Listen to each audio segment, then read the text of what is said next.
Pas imam niku maca rakaat kaping pindho niku ora maca Fatihah langsung hal ataka hadithul ghasyiyah, makmume langsung mufaraqah kenging. Ya dielingno Al-Fatihah misalnya. Bismillahirrahmanirrahim. Alhamdulillahirabbil alamin. Mbok iso eling. Lek gak eling wis makmume mufaraqah kabeh mboten napa-napa.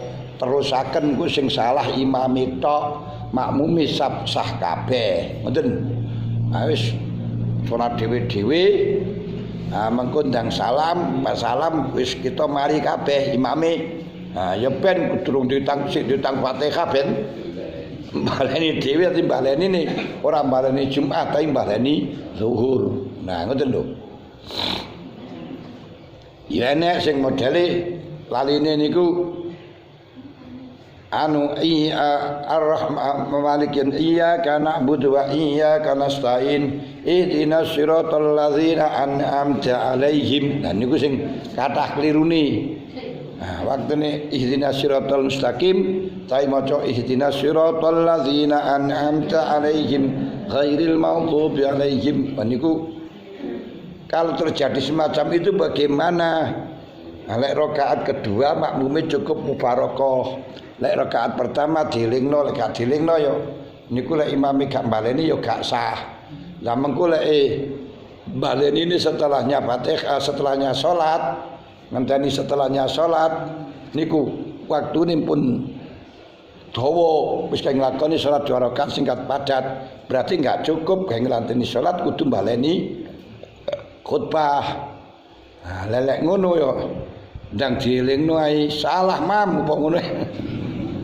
Jadi ihdinas siratal ladzina an'amta 'alaihim ihdinas siratal mustaqim mencari ngoten. Nanti kalau iku lek mboten ngoten kon fatal. Ya jenenge wong keliru kok. Wes jadi antaranya khutbah dengan khutbah pertama dengan khutbah kedua niku dipisah dengan dengan aku tidak boleh dipisah dengan jangka yang panjang. Mulane di antara niku panjenengan donga di situ adalah donga yang mustajabah. Mulai pas napa akhir Rajab di antara khutbah niku kan maca Ahmad Rasulullah Muhammad Rasulullah Ahmad Rasulullah Muhammad Rasulullah Ahmad Rasulullah Muhammad Rasulullah ping 35. Insyaallah lepan jenengan di antara dua khutbah niku maca Ahmad Rasulullah Muhammad Rasulullah ping 35 maka gak kekurangan rezeki, gak kekurangan saka duit, selalu punya mawon. Ahmad Rasulullah Muhammad Rasulullah Ahmad Rasulullah Muhammad Rasulullah Ahmad Rasulullah Muhammad Rasulullah diwaca ping 35 di antara dua khutbah di akhir Rajab. Di akhir Rajab niati salah aku mendekatkan diri nak Gusti Allah. Wa turun dan disyaratkan lagi kudu suci. Disyarati julus bainahuma menurut Syafi'iyah, tapi Aimatus Salasah mengatakan tidak harus duduk, berarti satu khutbah cukup.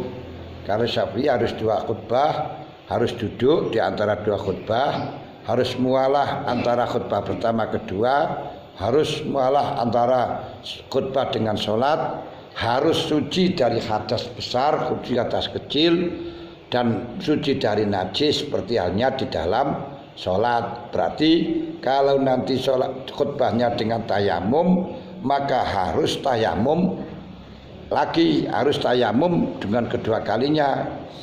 Harus tayamum ping pindho, tayamum kanggo Jumat, khutbah lan tayamum kanggo sholat. Laleke bagi dhek niku sing daimul hadas ya kudu wudu ping pindho, ngoten. Kudu wudu ping pindho. Nah, mulane ya golekno ae tukang khutbah sing ora daimul hadas, kan malah penak to atine ora usah wudu ping pindho.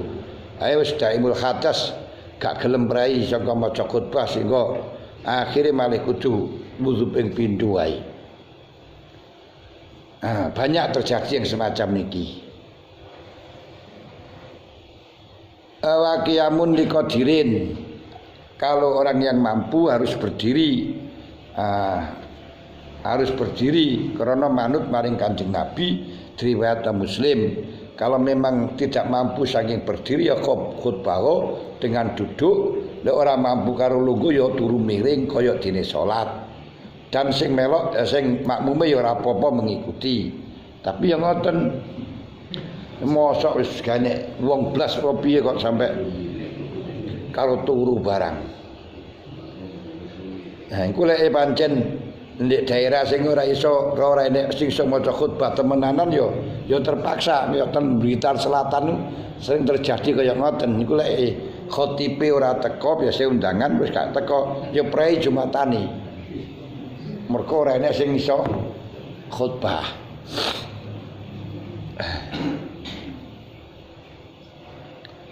Wasatrun nutupi aurat karena itibak. Wa qiyamun liqadri wajib ismaul arba'in alladzina tanaqidu bim al-jum'ah arkanahuma. Wajib memberikan pendengaran kepada 40 orang yang sah Jumatannya dengan rukun-rukunnya khutbah sing kabeh ana 5 sing dadi 8 niku wau. Wa yatakhara ikhramu man latan aqidu bihim al-jum'ah an ikhrami mantan aqidu bihim. Dan disyarataken teng mriki orang yang ikhraman latan aqidu bihim al-jum'ah, wong sing salat Jum'ahe ora sah. Orang yang tidak bisa mengesahkan Jumat, orang yang tidak mengesahkan Jumat niku kaya dene wong wedok niku gak sah Jumatane, musafir niku gak sah, gak bisa mengesahkan Jumatane, tapi Jumatan sah. Lah wong sing gak bisa sah Jumatan dengannya, berarti gak bisa mengesahkan niku lek takbiratul ihram kudu sakwuse wong-wong sing takbiratul ikhrame wong-wong sing bisa mengesahkan Jumat. Niki ala mastaratahu jam'un muhakkikun ka Ibnu Rif'ah wal Asnawi wa Syekhul Islam. Walaupun hal ini tidak disetujui pula oleh Ibnu Hajar, Syekh Khatib, Syekh Imam Romli. Yang berarti kalau menurut yang pertama niki, kapan-kapan wong wedok nglakoni salat Jumat, takbirnya harus setelahnya wong lanang wis mari. Ora kudu kabeh, pokok sing penting wis enek 40 sing Jumat, sing khutbah, sing takbir, baru wong wedok disahkan untuk takbir. Demikian pula orang musafir, kalau mukim kira-kira sing mukim 40 sudah takbir, baru musafir boleh takbir. Sebelum itu gak sah. Niki menurut golongan minoritas dari ulama-ulama yang muhakkik seperti Ibnu Rif'ah, Imam Asnawi, Syekhul Islam Syekh Zakaria Al-Ansari. Dan tapi hal ini walaupun Syekhul Islam Syekh Zakaria Al-Ansari mempunyai murid Ibnu Hajar, malah justru Ibnu Hajar sendiri muridnya Syekh Zakaria Al-Ansari, beliau ya ora setuju kali gurune. Untuk Ibnu Hajar, Syekh Khatib Imam Romli mengatakan tidak apa-apa orang yang tidak bisa mengesahkan Jumatannya, khutbahnya takbirnya lebih dahulu, gak masalah. Yes. Far'un man lahu maskanani bi baladaini fal ibratu bima kasurat bi qamatuhu fima fihi ahluhu wa maluhu. Khutbah Jumatan itu diwajibkan. Yang bisa mengesahkan Jumat adalah orang-orang yang penduduk situ. Yang bisa mengesahkan Jumat adalah orang-orang yang ada di penduduk situ. Sekarang kalau ada orang rumahnya 2, di dalam negara dua. Contohnya pancen bojone loro. Nah, utawa papat. Ini yang dianggap yang mana? Misalnya ana wong bojone siji ndek Blitar, siji ndek Kediri misalnya, iki dianggap wong Blitar apa dianggap wong Kediri, yang sehingga dia mengesahkan Jumatane wong Blitar apa mengesahkan Jumatane wong Kediri. Jawabe yang dianggap dengan banyaknya mukim di sana, keluarganya dan hartanya. Di sing akeh bondone ndek kono, sing akeh mukime ndek ndi. Kalau sing akeh mukime di Blitar ya di Blitar, lek di Kediri Kediri. Terus keluarganya sing akeh ndek ndi, terus bondone sing akeh ndek ndi. Biasae bojo sing nomor loro niku bondone ora pati akeh niku ana sing bondone sing akeh mangka ndek sing mbok tuwek biasanya kan ngoten di kono iku hanya gawe ampiran ya. Lek ngono berarti ya sing dianggap istri yang pertama di rumahnya istri yang pertama. Lek akeh di nomor loro, nah niki ya nomor loro. Berarti istri pertama wis mulai dibuak.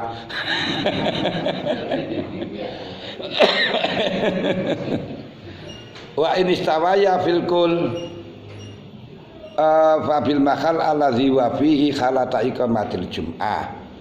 Kalau memang sama kiadil antara mbok wek karo mbok nom padha, maka yang dianggap di mana ya ketika dia mukim.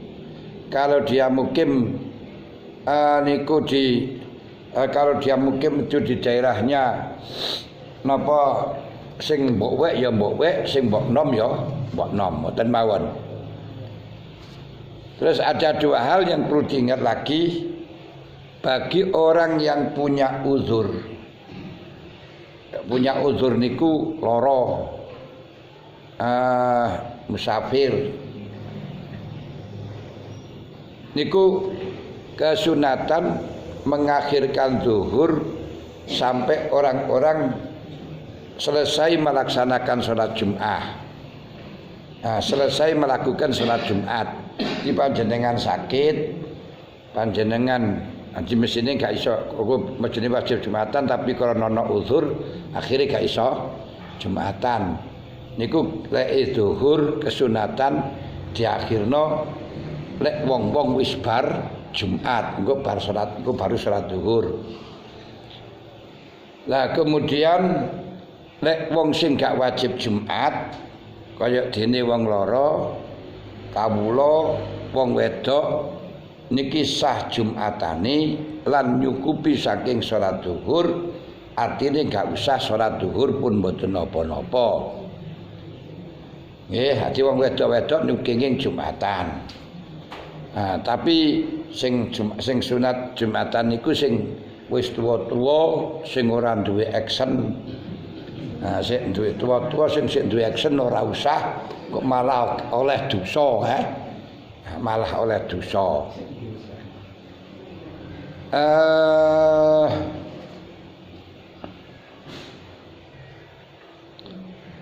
Lale sing hadir Jumat itu cah cilik, wong wedok, terus kawula dan musafir ana ing masjid jamek boleh.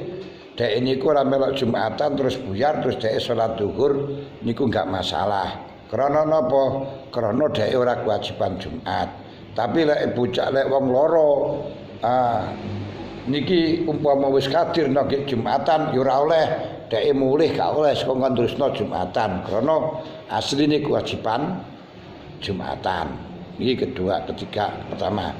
Kedua, disunatkan muadzin Jumat niku siji. Ayakuna al muadzinul jum'ah wahidan. Ini di dalam kalam Ba'dil Ashab isyarah kesunatan takdidul muadzinen. Oleh ya memang ana sing ngarani sunat takdidul muadzin, ana sing ngarani sunat, ana sing ngarani ora. Terus sehingga di sini dikatakan lek sahibul ifsah dan mahamili mengatakan sing azan Jumat niku siji. Adi azane kan loro. Azan loro niku kesunatan sing azan wong siji, ngoten lho. Sing azan wong siji. Walaupun ana sing ngarani kesunatane seperti Ba'dil Ashab, kesunatane sing azan loro. Wis terserah. Tingkatan yang ketiga, ketika orang-orang uzur niku kumpul nanggih masjid, disunataken untuk jamaah di dalam afidhurihim al-asah. Jadi wong sing uzur niku kumpul ya sunat nglakon jamaah, disunatno jamaah ing dalam zuhur menurut al-asah.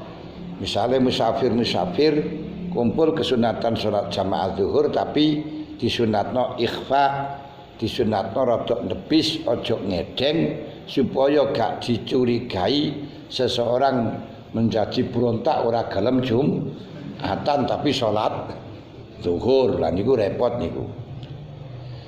Lajeng dalam ajaran salat, dalam ajaran wudu kabeh niki wonten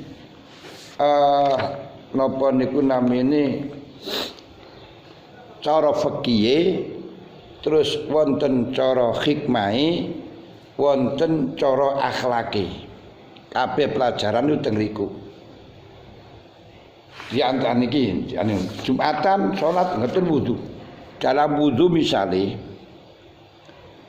dalam wudu niku diperintahno mbasuh anggota papat. Sing sunat tambah siji 5 ngene niku kuping, ngusap kuping dilika. Iku sing wajib. Niki cara fikih. Terus cara hikmah ngene niku kenapa wudu niku kok dikongkon basuh anggota papat. Walaupun kentut sing kentut silite ya panggah sing dibasuh anggota papat. Walaupun uyuh ya sing diwajibno dibasuh ya anggota papat. Iki kene apa? Oh masalahe kita di dalam wudu niku kengken ngiling-ngiling mbasuhi dosa.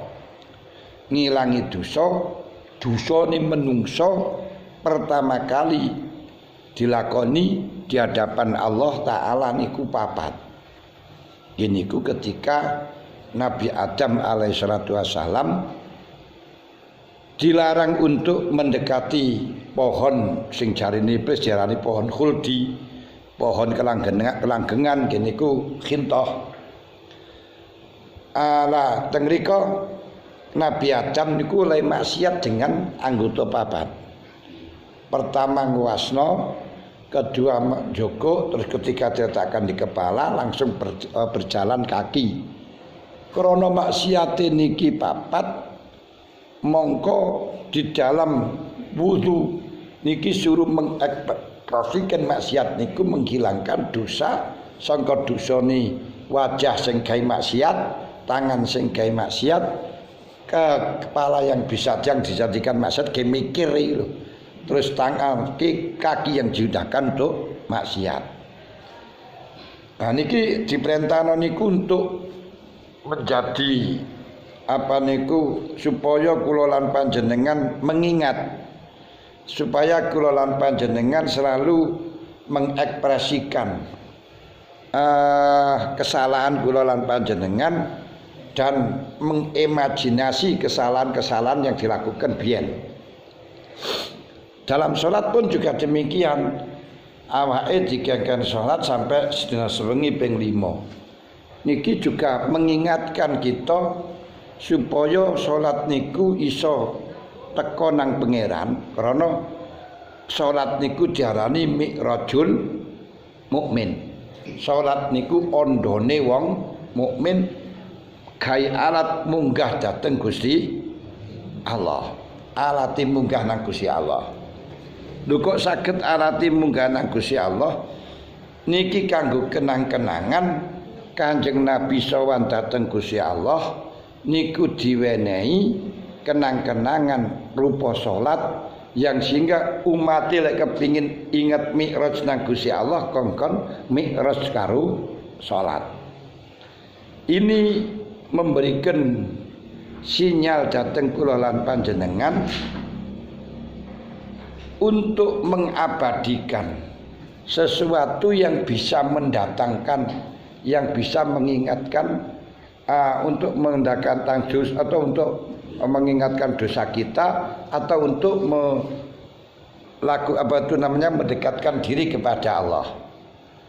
Makanya di Indonesia situs-situs yang bersejarah niku diabadikan dalam rangka untuk mengingatkan kita. Ini penting. Lagi kaya dene salat niku sampai salat niki di dadekno kaya ngoten niki napa? Ben iling biyen niku kenang-kenangane Kanjeng Nabi Mi'raj iki ya salat niki. Berarti ben munggah niki padha karo kadang-kadang mbahe niku anak cucune dijak nang sawah nang pondok. Emel aku le nandi, Pak, sepundi wis salah rono. Mbake dijak nang pondokan di sawah. Wonten napa to, Mbah? Ora ngerti awakmu. Aku iku lek susah yo rene. Wis napa-napa rene. Pan rene niku wis ilang kabeh saku kenang-kenangan eling lek biyen niku nang kene ketemu karo mbahmu. Ya ngono lho. Nah, niki iso anu. Lha niki lho sing anu niku ngoten. Mulane napa wonten namine Tugu Pahlawan, Tugu Paduan Kuda, Tugu Monas dan seterusnya niku kanggo gawe momen-momen yang bersejarah untuk mengingatkan kepada kita. Situs-situs yang bersejarah untuk mengingatkan kepada kita. Kadang-kadang diwenehi napa namine sapu tangan ngoten didhewelekno wae padahal. Lho kenapa? Karena ketika kita nyekel sapu tangan iki akan teringat kepadanya, ngoten lho. Niki ora krana sapu tangani ora, tapi sing penting nilai keingatan kita pada gambar itu yang ada di situ itu. Niki penting. Salat niku nggih ngoten nyambungno awake nang pangeran dalam waktu Mi'raj. Wudu pun menyambungkan kesawaku mengingatkan kesalahan-kesalahan kula lan panjenengan dengan anggota 4 niku. Ini penting. Mulane yang orang-orang Wahabi niku sing ora paham kaya di Mekah niku berapa situs yang dihilangkan, bisa ada lebih 5.000 situs yang dihilangkan. Wah niku situs bersejarah. Kalau kita datang di sana itu bisa mengekspresikan zaman dulu, tapi gak enek sakniki. Contohnya kaya dene Abil Qubais. Abil Qubais itu merupakan momen sejarah yang diabadikan oleh Al-Qur'an untuk baiat waladina yubayuna tahta syajarah, di mana para sahabat baiat kepada Rasulullah di bawah pohon nikutin gunung Abil Qubais. Dan itu diteruskan oleh para tabi'in niku ketika musim haji di sana itu baiat torekoh dan riko. Nah, sehingga kalau kita sana baiat torekoh niku bisa mengekspresikan baiati sahabat dan Kanjeng Nabi. Tapi saiki nggak bisa. Mengambil Qubais sudah tidak ada, yang ada istana. Ya lek nang kono malaikat tok ya istana ngoten. Malian mereka gak bisa mengekspresikan, juga gak bisa mengimajinasi apa yang terjadi pada zaman dulu. Termasuk kalau kita tahu seperti Darul Arqam. Niku pondok pertama kali Kanjeng Nabi menyampaikan kepada sahabat, menyampaikan wahyu kepada sahabat niku ten Darul Arqam. Kenapa kok Darul Arqam? Darul Arqam bin Abil Arqam. Sebab di dalam Darul Arqam itu Darul Arqam niku daleme Arqam niku wong sing masuk Islam tapi ndak tersohor sehingga gak dicurigai. Mulane digawe pertemuan untuk membina sahabat. Darul Arqam niku kalih masyarakat masih belum dianggap melok Islam itu lanune. Nah, sehingga kalau kita melihat itu kan bagaimana susahnya Rasulullah untuk membina sahabat ini bisa terbayangkan. Saniki ya wis ora enek. Nah ngoten lalune. Nah seperti Darun Nadwah. Darun Nadwah niku tempat perkumpulan orang-orang kafir bersepakat untuk membunuh Kanjeng Nabi. Yang sidangnya dipimpin oleh Abu Jahal. Dan sehingga menerima kebuntuan merumuskan bagaimana mengkulai Kanjeng Nabi niku dibunuh terus dari Bani Hasyim menuntut bagaimana rasanya ini dirumuskan bingung. Akhirnya datanglah orang tua niku wong syekhun kafir wong tuwa kiai sing wis tuwek tibake iblis iblis yang memberitahu. Nah ini kalau kita masih ada Darun Nadwah niku masih ada, kita memandang keadaan ini kayak ngoten niku akan bisa mengimajinasi, akan bisa mengekspresikan betapa kejamnya wong kafir biyen kate bunuh Kanjeng Nabi terus akhirnya sampai Kanjeng Nabi hijrah teng niku ten Madinah lho niki lho. Semacam itu ya gak enek kabeh. Nah, sehingga sakniki sing enek ya gedung sing sampai tingginya 700 meter. Niku teng mriku niku gedung ini sampai 700 meter dhuwure niku. Masyaallah. Niku mawon tingginya hanya sakmoten niku hanya nomor 3 sedunia. Dulu niku nomor 2, lagi nomor 3 niku. Nah, di Indonesia gak sampai sakmono ya nang ini. Masyaallah. Niku situs-situs yang semacam ini perlu kita perlu kita abadikan.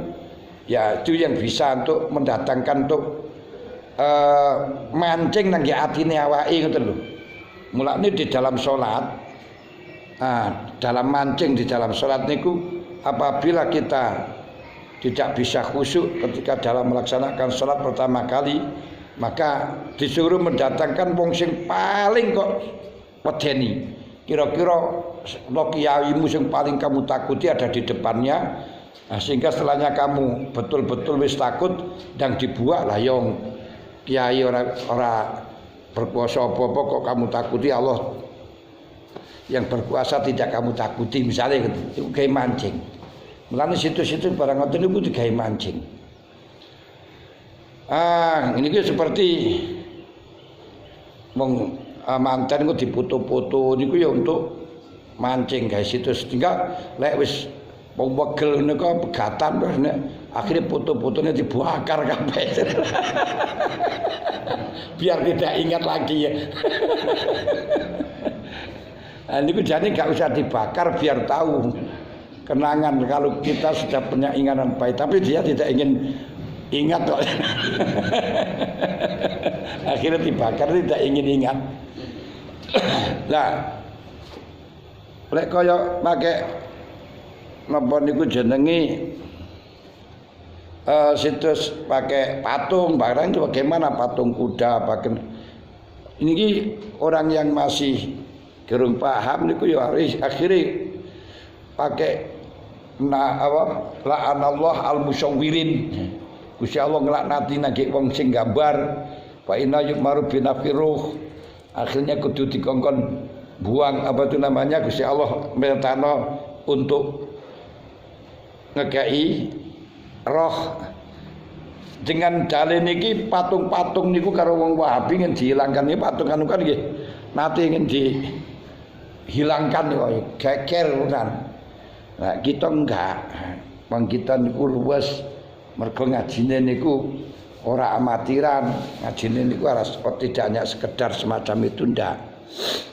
Namun yang perlu kita tahulah kalau seperti patung-patung itu semestinya cobalah kita tahu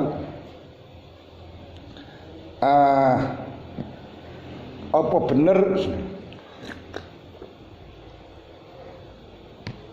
gawe kaya ngoten niku haram zaman sakniki. Biyen haram niku mergo digawe sesembahan, gawe pangeran niku sing gak oleh digawe sembah, gak sembah nggih mboten napa-napa. Nah, memang di dalam masalah gambar Gusti Allah ana hadis yang melarang gambar sing duwe timsal sing duwe ayang-ayang. Tapi kita tahu Dewi Aisyah radhiyallahu anha niku dolanan golekan boneka gawe beliau dolanan boneka niku digawe belajar gendong. Lah ini oleh Kanjeng Nabi dibiarkan karo Kanjeng Nabi ora diganti, ora dikapak-kapakno. Ora diganti ya ora dibuak. Cobalah kita ingat-ingat. Nek karo Kanjeng Nabi ora dibuak, ora dihilangno, kan berarti diperbolehkan. Lalu lek ngono apa bedane karo gambar-gambar sing kae kok gak oleh. Terus ana sing ngalasi krana kanggo gawe latihan, kecuali ana hajat gawe latihan krana Dewi Aisyah niku gawe latihan gendong. Lho kira gawe latihan gendong krana hajat, wong kenyataane Dewi Aisyah ya gak duwe anak. Nek gawe gendong gawe latihan ana hajat, sakniki hajat kebutuhan gawe latihan gendong dengan hajat untuk mengingat sejarah niku gedhendi kaya ngoten tok anune. Jauh mana. Mulane momen-momen situs-situs Wali Songo niku diabadikan oleh para leluhur kita supaya kita ngerti sejarah ini ku ana buktine, ana faktane ngoten. Lah lek ora enek fakta niku akhirnya nanti akan dianggap sebagai dongeng. Lah niku kula khawatir sing cerita-ceritane Kanjeng Nabi niku nanti akan dianggap sebagai dongeng karena tidak ada fakta. Mulane sakniki wong umroh niku lek ndek kono mboten tidak lebih tidak bisa mengingat masa yang lalu, mendekatkan diri nang pangeran enggak. Umroh niku sakniki lebih dekat apa itu namanya rekreasi. Nggih, saya suwun lebih dekat rekreasi karena nanti sing dipandang niku duduk situs Islam biyen mboten ya bangunan-bangunan yang mencakar langit niku pun anune. Pun mboten enten nilai mengingat wah iki tempate Kanjeng Nabi dilahirno, terus niki daleme Dewi Khadijah mawon. Daleme Dewi Khadijah di mana niku tempat turunnya wahyu kedua kali. Kum fa anzir ya ayyal mudassir kun fa anzir wa rabbaka fakabbir wa siyabaka fajur wala tamun tastaksir. Niku Kanjeng Nabi waktu kedinginan ditekani malaikat suruh bangun, waktu niku suruh dakwah niku wonten daleme Dewi Khadijah. Niku pun mboten enten sakniki dadi WC. Nggih, kita ya tempat WC niku anune masyaallah. Niku ngoten niku lho. Jadi sehingga ya gak bisa ta mengimajinasi ngoten lho. Nek sakniki nek ngriki tempate wahyu kaya ngoten kan gede abadikan toh. Lah padahal